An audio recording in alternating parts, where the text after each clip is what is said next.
ner mala kenyam bia kamal kanor online tv channel te kon ka jom gor kono de kono lingwa seme no ka tanda nen len ngwanaro den ke ja an wal shanka wal ka pai bakel ron kin dangro it jan dangro de dich jo bana kwen gwa seme ta danen to ko re ke jere doaran koni de kono shal ken ware ban jom ban jilingo ko korin chito ka rewi dan ku buribiey kor shoda lat no na pan kaja no an kore chito kenyam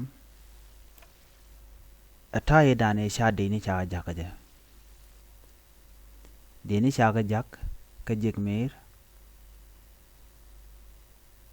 cha jaka jigmiro jaka kume kirmi yadi de la SSPDF no ngai kone mandan le roda ko sha den cha jak ken la kano ka jigmire won ngai kone ko ken dal ka gwadan tikitin la kana gorno biki jen bukan wo ka jigmir chikan chu ka jigmir wurien ka jigmir ngwata mone la pan ka runwang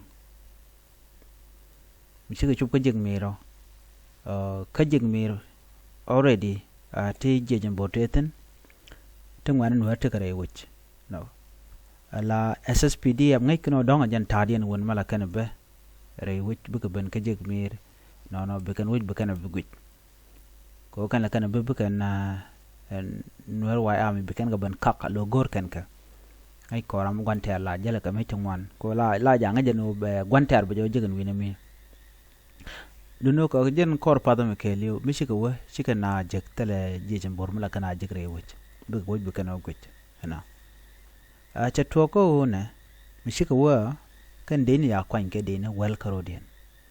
ja deni wel tone cha ga jawo ka jigmir mishika chubo ka jigmir chikarum ke ngwane Nuer te gare wech ka kan token en kan jeje ndala jeje SSPDF South Sudan People Defense Force nan kemat kan chup so mi chiga chupo naga chop dien tra yu yan mach cha yan mach che kor che chu tuɔɔk dien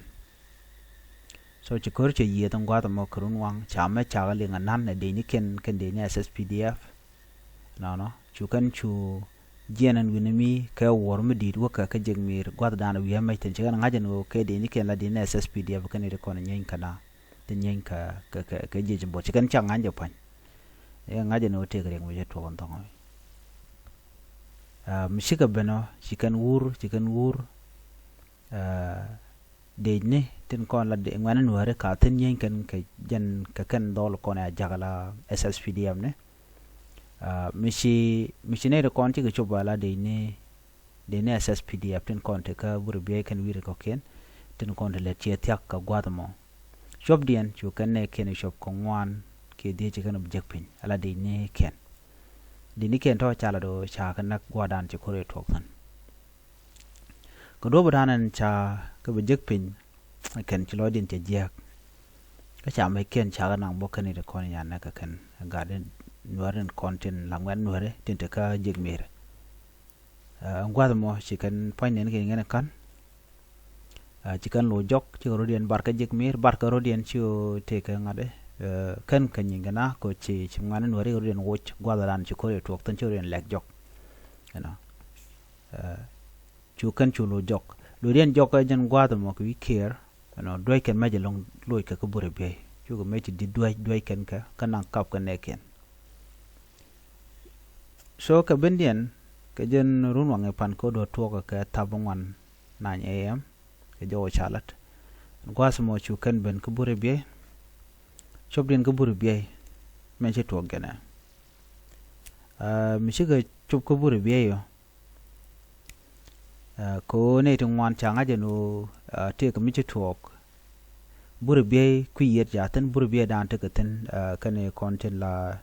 dini SSPDF te ku yer jen kay dien gwasmo ne chu kan chu tong no match Nueren content ku yer rol buñ meche diten kon ku kana doy na pan lo cho bajalong chine ri ngwan long gwas mo gwaden barkana ka maiten di ni SSPDF ku yer la rol boy chu to ko bi binat bo korean bar kon gwad mo tuk ga ta ten na ku yer gwi na ro dien pom gan pom gwi jen o don kan chicken ma de yot ko nan to yer ta bo nitin bo la kan jen bo nan kon nan ton woro Ethiopia bo nan kon jen tin wo ka ko bo chicken ko bo chicken ko pal ko chicken lo no de bon jen de wo ka ko bo ko ngai kon lo kan no jal ngwana na mo ne che kam din ke kumiti ba che Ethiopia ba che yar men bi akuli ngwas me riune na ngwani kan gujino dong de kumi Ethiopia dara won wina mi dara ko lek but kan kumi Ethiopia ka jora inshallah teleman mi yot but chicken were content we year chicken ka dwan me che ditelo are ko romo ku banje cholo kor ko kaneti bokkan ne content lan wore ka meti dit ka date dit no ka jallo ajen ko kane chane ken chaganak kane kena ko kor SSPDF gwal dana chike rumtin ke jegmir kane ke jechambor chikana bukolong alaman kane report gwasame ta dana na shibot chike ben keje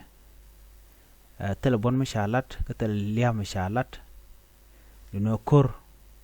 cheto la to kena chike displace chineru wan chike chot gwasmen go ngu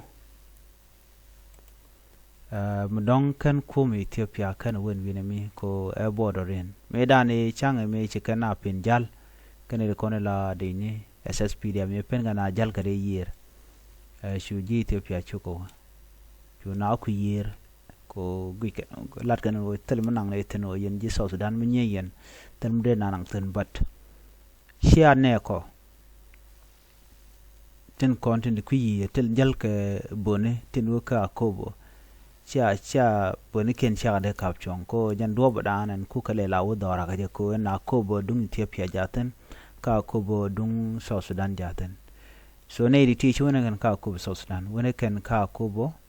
dung Ethiopia so kujemo gone ne ko de ko win mi ko la kon la nan ka ngai ko na keliu do me jala trader do trader en baro ke Nile River ke Subat and Subat River me okay mo ko chelo baro rol boy ajen gwada dan en la do ben ko de al kwar nanga jam bane me che kuma dung South Sudan